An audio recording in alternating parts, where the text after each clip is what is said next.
Se existe uma coisa que tem gerado bastante discussão não apenas com os inscritos do meu canal, mas também entre diversas pessoas pelo mundo, certamente essa coisa é o dilema envolvendo os ideais de Kira. É quase como se pudéssemos classificar as pessoas entre aquelas que acham que ele estava agindo pela forma certa e as outras que condenam as suas ações. No entanto, eu acredito que haja nuances importantes dentro da filosofia do ator, que por muitas vezes são esquecidas, levando à visão simplista de que Kira era apenas alguém obcecado por poder. Porém, nesse vídeo, o que eu pretendo fazer é separar o ideal, a execução e o caminho trilhado por Light, para que você entenda que, embora Light Yagami sempre estivesse certo em alguns aspectos, Kira nunca esteve. Então, seja muito bem-vindo a mais um vídeo.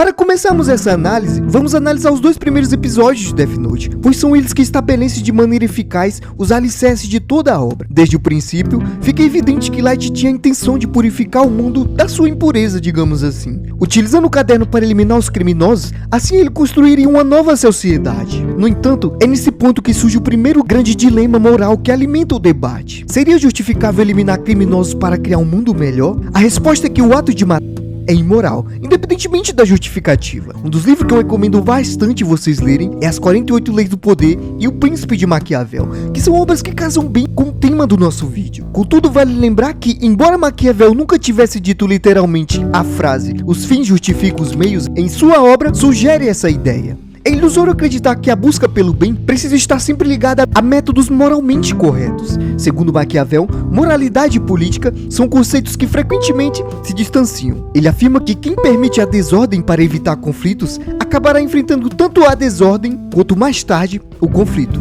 Do ponto de vista de Light, o mundo estava sendo excessivamente perdido. E isso se destaca ainda mais na perspectiva japonesa, onde as taxas de criminalidade não são tão altas quanto em outros países. Para Light, os criminosos eram uma praga que precisava ser extinta. Se analisarmos a história do mundo, veremos que abordagens similares foram adotadas em outros lugares. Porfírio Dias foi um militar e político mexicano que governou o México por mais de 3 décadas, de 1876 a 1911, em um período conhecido como Porfiriato. Ele é amplamente lembrado por estabelecer uma ditadura. Embora tenha inicialmente assumido o poder com a promessa de restaurar a ordem e a democracia, durante seu governo, Dias mandava executar criminosos, o que resultou em um período de paz. O governo de Dias tinha uma abordagem severa contra o crime. Ele adotou medidas autoritárias para manter a ordem e a estabilidade no país, incluindo a repressão de criminosos e desistentes. A polícia rural, conhecido como Rurales, era uma força paramilitar que agia com grande brutalidade para combater o banditismo e impor a lei. Em muitos casos, criminosos eram executados sem julgamento justo, especialmente em áreas rurais, como uma forma de enviar uma mensagem clara de autoridade e controle. Essa política de repressão fazia parte do esforço de Dias, que pretendia modernizar o México, mas ao mesmo tempo, isso também gerou muitas críticas pela falta dos direitos civis e abusos de poder.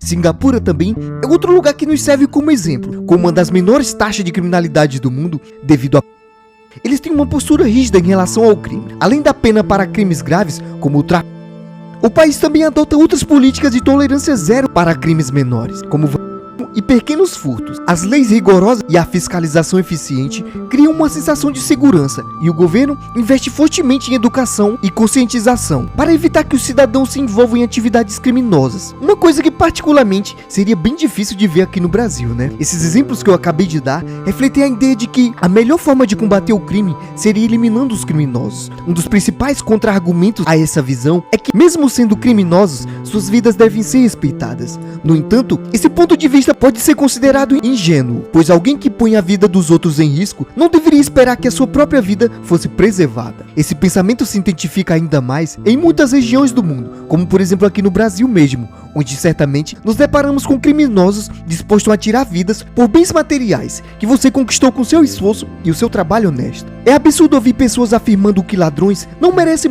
apenas por roubarem um celular. O que essas pessoas falham em perceber é que para o ladrão, aquele celular vale mais do que a sua vida, já que ele está disposto a tirar sua vida se você se negar a entregar o objeto. Portanto, não devemos ter nenhuma piedade por quem tenta tomar o que é teu. A realidade desse mundo sombrio que vivemos não é como os contos de fadas da Disney, e eliminar um criminoso não significa se rebaixar ao nível dele. Light Yagami entendia essa lógica e inicialmente defendia a ideia de exterminar criminosos para tornar o mundo um lugar mais seguro, com alguns benefícios adicionais, é claro. Um exemplo disso seria a redução dos gastos públicos com prisões, pois já que a criminalidade seria aqui quase extinta, menos recursos seriam necessários para manter aqueles que estão encarcerados. O dinheiro dos nossos impostos, que são algo pago por cidadãos que trabalham honestamente, deixaria de ser usado para sustentar indivíduos que optam pelo caminho do crime.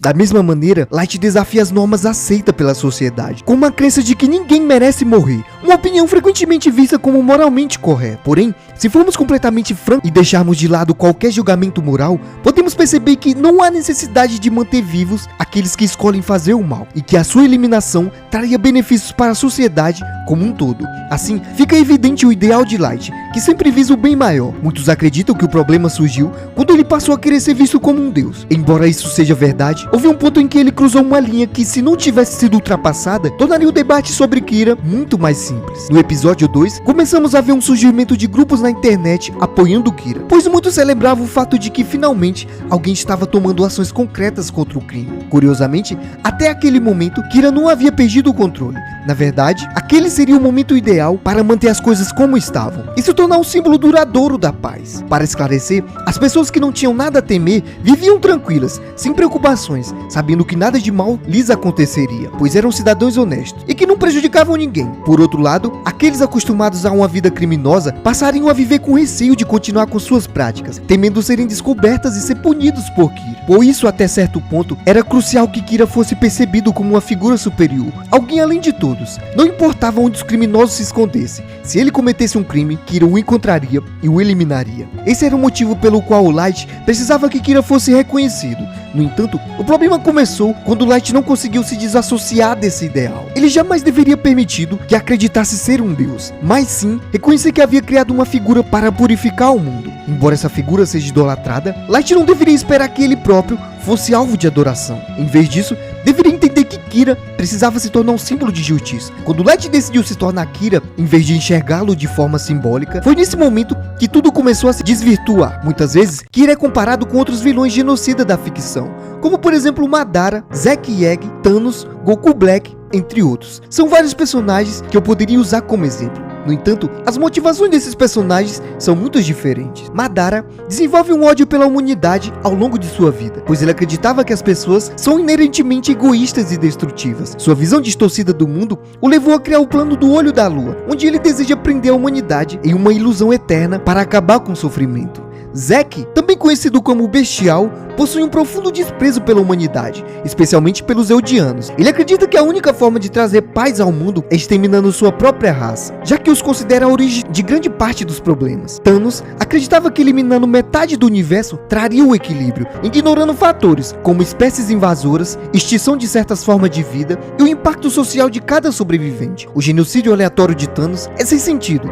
tornando um vilão insensato. Goku Black, por sua vez, apesar de querer cometer um mal ainda maior, ele queria exterminar todos os seres que ele considerava inferiores, os seres humanos. Porém, Black não era inocente, ele nunca fingiu que estava agindo pelo um bem maior. Seu objetivo era claro, ele odiava a humanidade e pronto. Isso o diferenciava de Thanos, que acreditava estar agindo como um herói, ao cometer um ato meio que atroz. Por isso, eu não acho justo colocar Light Yagami no mesmo grupo desses vilões genocidas. No começo, Light não agia de forma aleatória, nem matava por matar, tampouco alegava estar fazendo algo pelo bem de maneira ilógica. Ele tinha um critério claro: eliminar da sociedade aqueles que não contribuíam e que representavam uma ameaça real aos cidadãos que faziam algo de valor. Além disso, Light não queria apenas acabar com criminosos, mas também criar um símbolo de medo para prevenir futuros crimes. Sua ideia era deixar claro que, se alguém tentasse infringir a lei, Kira o puniria. No entanto, tudo mudou quando Light desviou-se de seu propósito original e passou a buscar reconhecimento pessoal, desejando ser visto como uma divindade, ao invés de simplesmente se contentar em saber que havia corrigido o mundo. Muito obrigado por toda a tua atenção e até o próximo vídeo, a próxima reflexão. Falou!